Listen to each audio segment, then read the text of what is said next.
हाम्रो तिहारको लागि आज सुँगुर काटिँदै लगभग 30 31 32 थाप्ने भयो।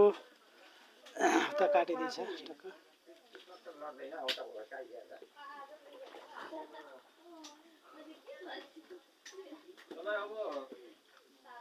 अर्को धारीको ढुङ्गा त बनाउनु पर्दैन भाइ। दुई धारी भएको छ। एक धारी त्यहाँ छैन। एक धारी ढुङ्गा त्यहाँ छैन। त्यसमा मिलाउने एक धारी अनि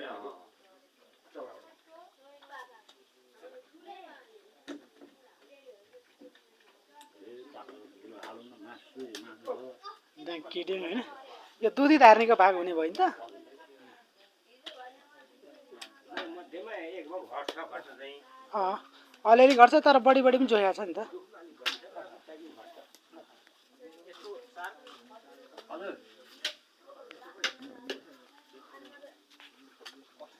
उता साउनी बसिराख्नु भएको छ यता मासु व्यापारी।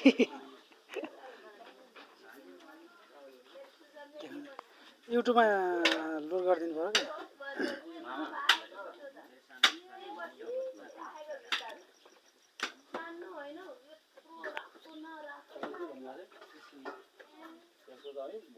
बवालै छ नि है सुँगुर यत्रो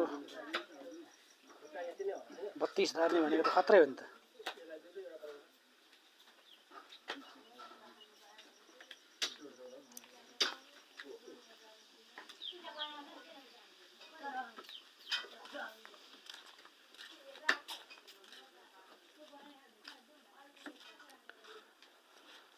यताको त पिस भइसक्यो त्यहाँको चाहिँ बाँकी लगभग सक्यो। ठ्याक भाग भागमा हालिदिने एउटा बाटाहरू लिएर केही लिएर